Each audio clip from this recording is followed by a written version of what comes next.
Well, hello and welcome to Sheffield on the stroke of 4 o'clock, and welcome to Sheffield Central Library, which is the headquarters of Music in the Round. I'm Fraser, I'm the Learning and Participation Manager, and welcome to the second Schubert in Schools webinar. And alongside me, I've got a face that you'll recognise. He's very familiar by now, I'm sure, Mr. Peter Taylor, Singing Projects Coordinator at our Music Hub here in Sheffield, and also, of course, our singing resources and education expert, who co-masterminded the resources that you've been working with, and also stars in some particularly special videos as well. Yes. So thanks again for being here. It's great. For everything you're doing towards Schubert in Schools. Today is a really exciting point in the project because in 10 days' time, our national tour of Schubert in Schools begins. We start in Barking, and then over a period of 2 weeks, we go north, south, east and west, and we finish off here in Sheffield. So with only a couple of weeks to go, we thought we would talk some more about what to expect on the day, what we're looking forward to, and as well as answering some of the practical questions that you've got, we also just want to make sure that you are as supported and also enthused about this wonderful project as possible. So we're here to be alongside you in it. So one of the questions that we've had a lot is just asking us to say a little bit more about specifically what's going to happen on the culmination day. So between us, we're going to do a double act and try and answer all of those questions and cover all bases. As you know, the general principle of the culmination day is that it's a coming together. It's a culmination of all of the work that you've been doing with your students over a period of weeks or months, and coming together with Roddy Williams and Chris Glynn, who are wonderfully inspiring international musicians. So it's a great opportunity for everybody to share a stage. We know that that's one of the most powerful things that music can achieve. Everyone making music together, whether they're professional, voluntary, young, old, wherever they're from, this is the power of music. So if nothing else, we're really looking forward to sharing that in whatever form it comes. And that's key, isn't it, Pete? Yeah, because sure. I mean, you've had a lot of conversations with teachers, as has Naomi, who's loitering off camera. And it sounds to us as though people are at quite different stages. So would you like to just say anything about wherever people are at, how it's all going to come together on the day? Sure. This project is all, forgive me for being slightly cheesy, this is all about the journey. It's all about the journey. The winter journey. I knew you'd say that. Good, thank you. It's the journey you and your students have gone on.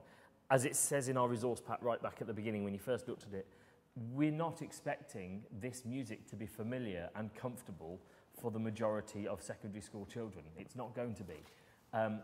But hopefully, during the project, it has become more familiar and more comfortable to them all. And they've moved somewhere along the journey. And you'll have done that through getting involved in singing some of the songs, getting involved in just making sounds with your voices together, learning how Schubert wrote and how you can take ideas from that to create your own responses. So whilst it's very easy to get sucked into the idea that this is a performance and you've got to come on the day with some marvellous show, actually what we want to see is evidence that you've had an experience with this music. Maybe years down the line you're ready to put on a school production of A Winter Journey, but that's not what we expect this time. We're really just looking for something that shows us that you've engaged with your students and this amazing music. And then that you're having the opportunity to share that engagement and your love of it, your interest in it, with Roddy and Chris, who are two of the world's greatest proponents of this music. It's such a meeting of cultures and meeting of different ideas, and there's so much power to be got from that. So we want to reassure you that whatever you bring is really, really welcome and is really fine. And that's not meant to be a pessimistic message, but it's a very realistic one, because we've heard, haven't we, that some people have perhaps only just started or at different stages. So whether you've learned the whole cycle and are going to come and do a whole performance of it, or perhaps even just have learned half a song, that's all fine. So please be reassured by that. What we've got is a great opportunity to communicate through music and to meet each other as humans. So Roddy and Chris, as well as the singing, will just be really, really on hand to talk about themselves, their inspiration, their careers. They'll have questions for you. And we know from the pilot in Sheffield, don't we, that this is a moment where, a door can be opened, even in a way that might not be obvious on the day. So it's a great thing to be able to just get everybody in a space and see what happens. So practically speaking, in the morning, there'll be a gathering. In those venues where there's more than one school, obviously it might be the first time that the students have met each other from different schools. Roddy and Chris will be there, and so will Pete and or I, as well as Naomi, who you've been in contact with, who's our project manager.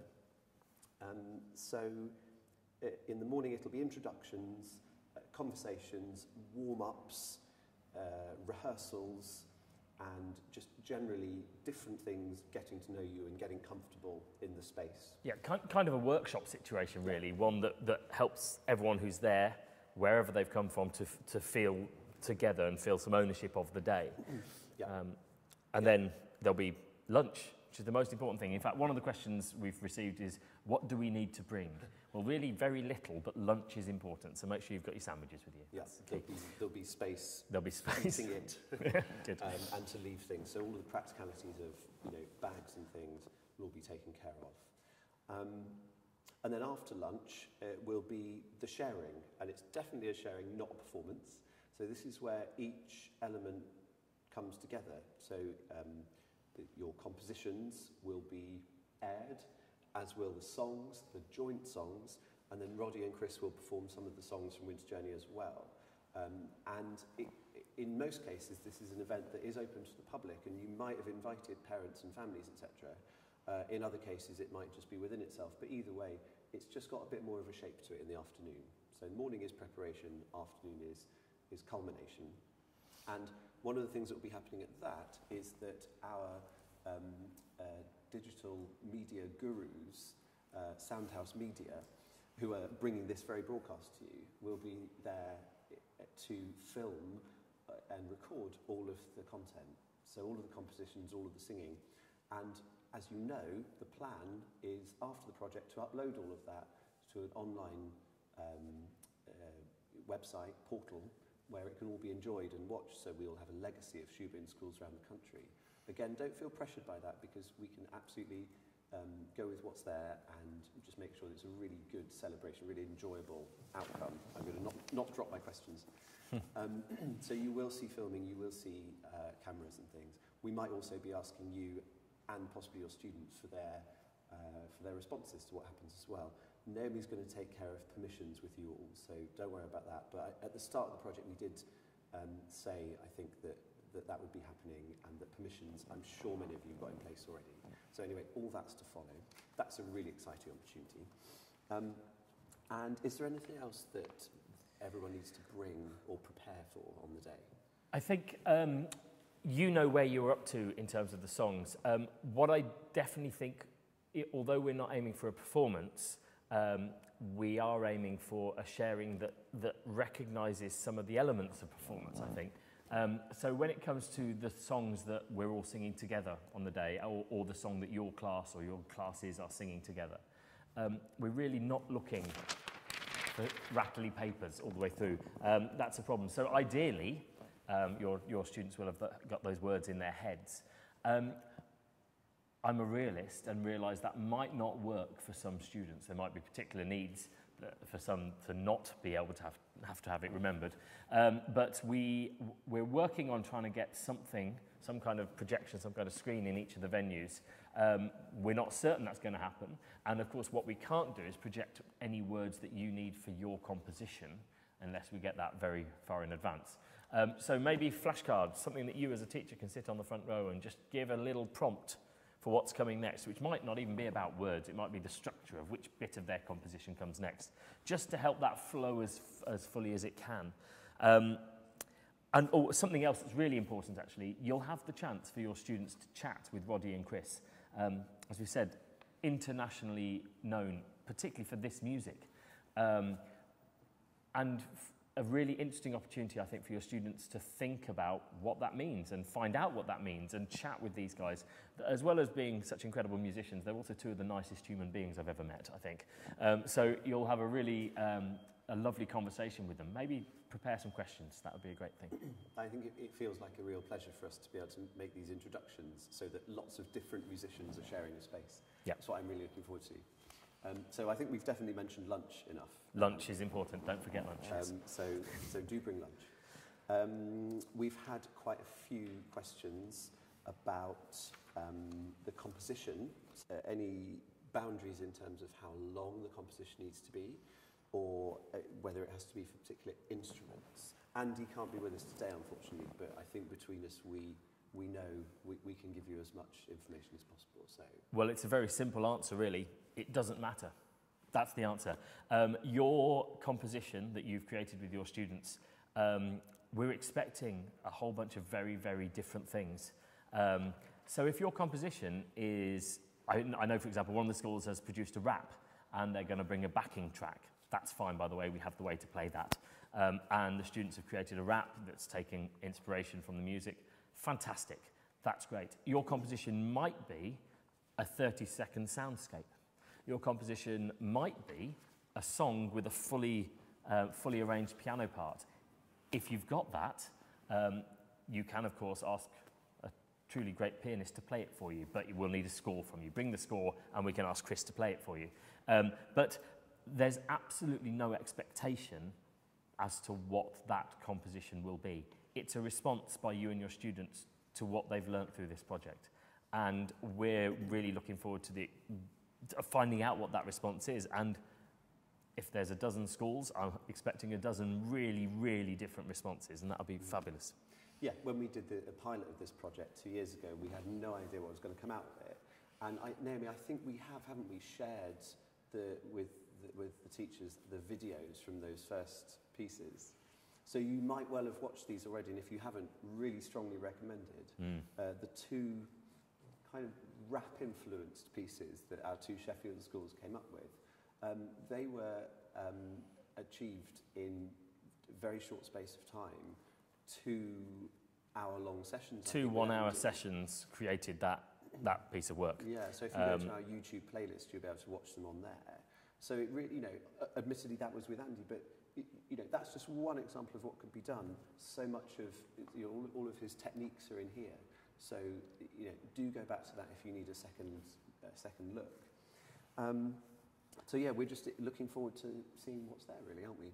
Absolutely, yeah, and it's going to be great. We know it's going to be great, but come with what you've brought and be proud of it. And actually, it's probably worth a really frank conversation with your students. Make sure they understand that we're not expecting them to come with a fully composed song, the sort of thing that they might hear elsewhere. We're expecting them to come with what they've learnt and something they can share.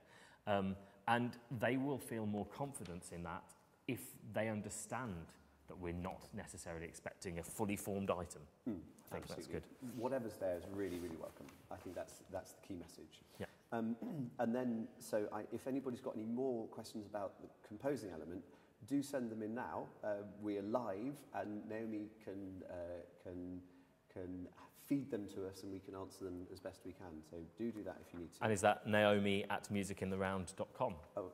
Ooh. No, it's LP. @musicintheround.co.uk. But also, I think you can comment on this on YouTube, and she's over there as we speak, reading what's going on. So we are available.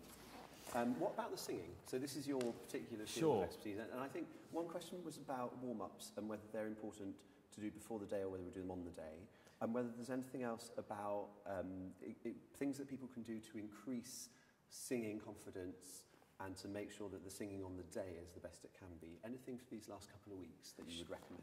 Sure. Warm-ups are definitely important, partly because of what they do to physically warm up the voice, the sort of physical aspect of a warm-up, but also it's an opportunity to find a time before you start laying on the expectations of performing a bit of Schubert, singing a bit of Schubert, or singing their own composition.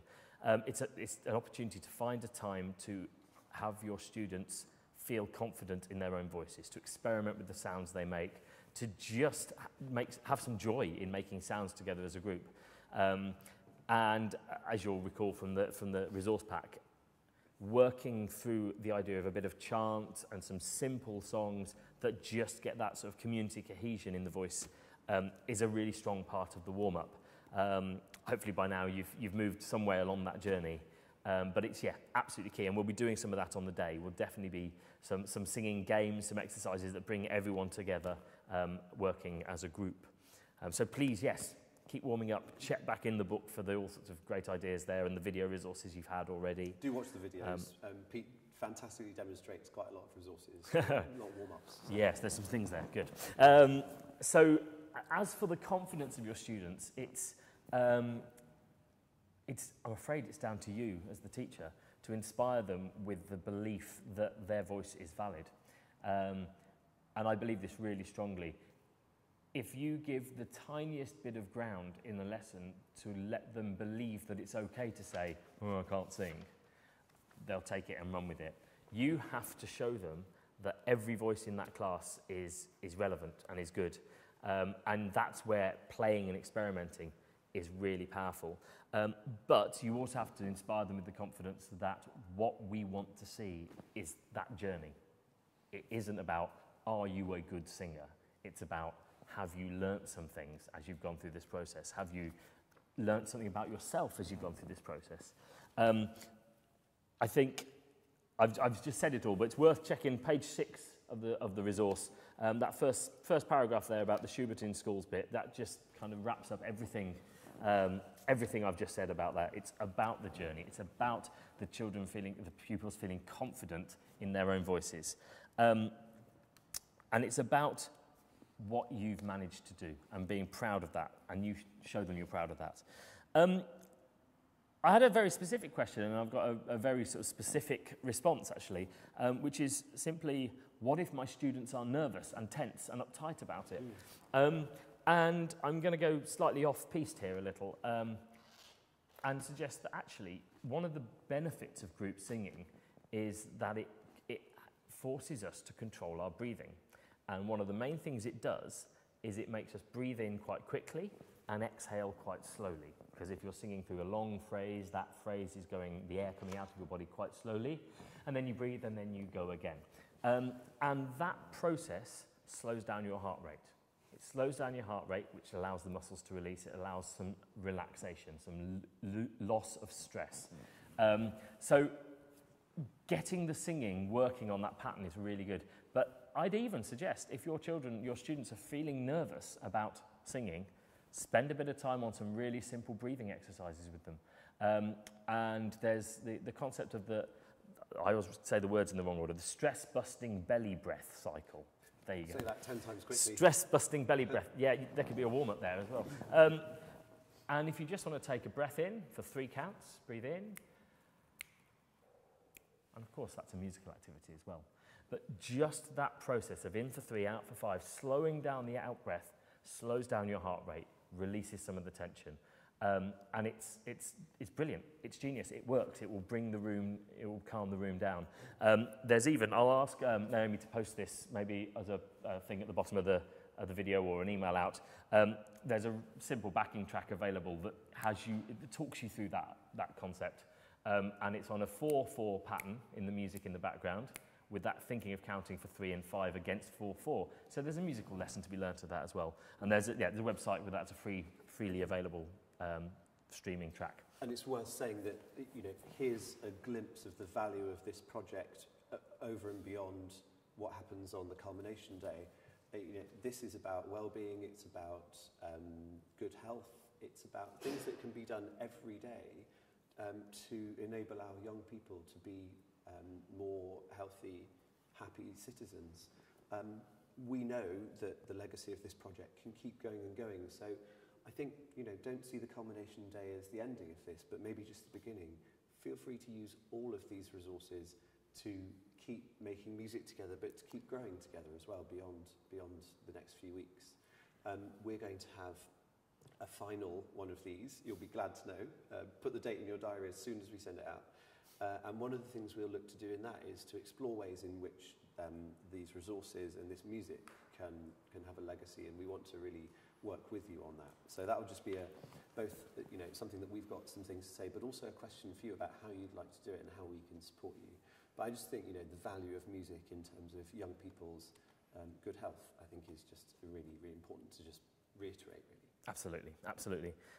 Specifically with the singing, actually, another question that's come in is, will there be someone to play the piano? Now, I've already covered for the composition. If you want the piano played within your composition, fantastic, but we'll need a score for Chris to work from. Or you as a teacher or one of your students can play the piano, that's fine. But obviously for the sung items, the songs from Schubert, yes, Chris will be playing the piano for you. And that's a fantastic opportunity to work with someone like Chris. Because in the morning, in that rehearsal context, here's a chance to rehearse as a professional pianist does with a singer. There'll be time, I think, to observe Roddy and Chris doing that as well. So it's possibly a door that might not have been opened before. So I think that's to look forward to. And Chris is far better than a backing track because he's very flexible. He can do it differently each time, depending on what you want to try. And he even gives feedback as well. So I think that's a process to look forward to, isn't it? Absolutely. So, yeah, we'll have everything we need to be able to provide that accompaniment for the Schubert songs. Yeah. But give us what you need us to have if you want help with your compositions on that front. Yeah, absolutely. Okay. We've nice about how to go through those last couple of weeks for our teacher colleagues. What would they be?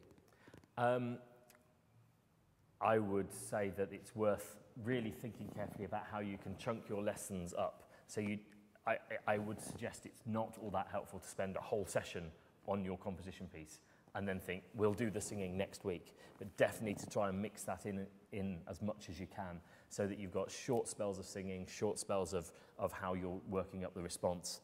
I think that's key, actually, so that you keep drip feeding.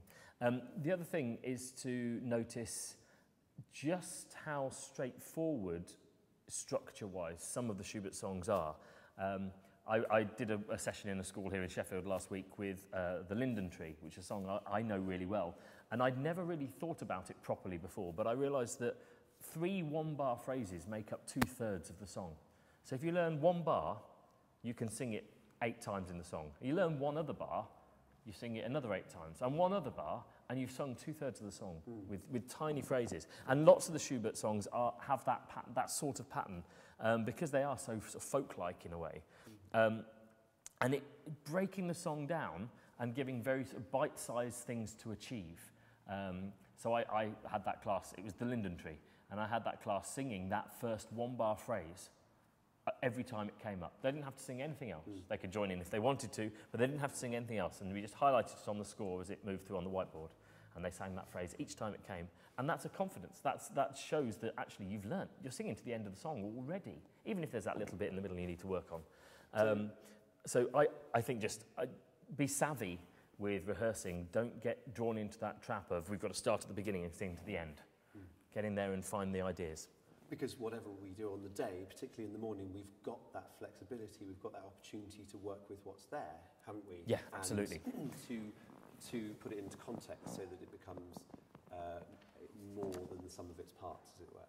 And just to reiterate that, while this is the end of perhaps this phase of the project, it can also just be the beginning of the next phase of discovery.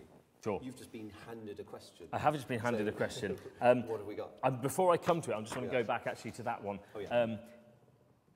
If in the songs that you're singing, there is, due to timescales, due to where you are, due to how you're getting on with this journey, if you feel that actually the approach is that your class can learn the A section and the C section, but the B section in the middle is trickier and you're not there and you're worried about it, make that decision. We can cut it. We can ask Roddy to sing that section. We can be flexible on the day.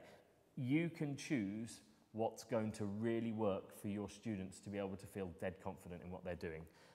And we've got fantastic people to help make that work for you. Yeah, absolutely. I'm really conscious that we're saying we a lot. And in a way, that's because we're bringing the roadshow to town.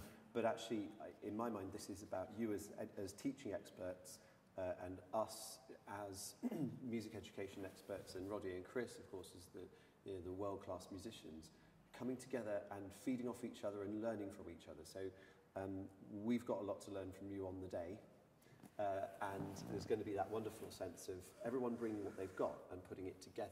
So please don't feel that there's any kind of hierarchy here. This is very, very much about us all just coming together. Yeah, that's, I think it's something we talk about in there.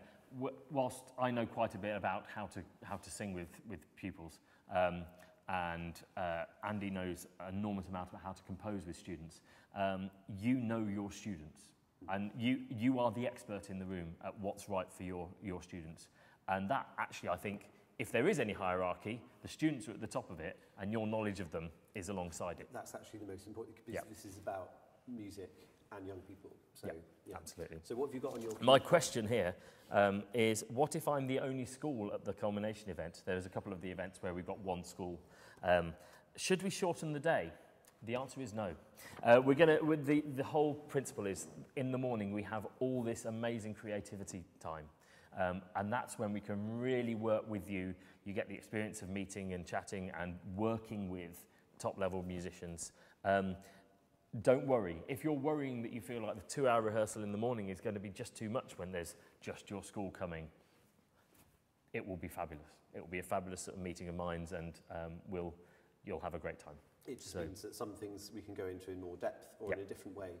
So, I think it's a really great opportunity to have a day with Roddy and Chris together. So, anything else from your point of view in terms of what we need to say at this point? I've just spotted one word on my notes that I haven't used yet, and I want to come back to it, and that is mindset.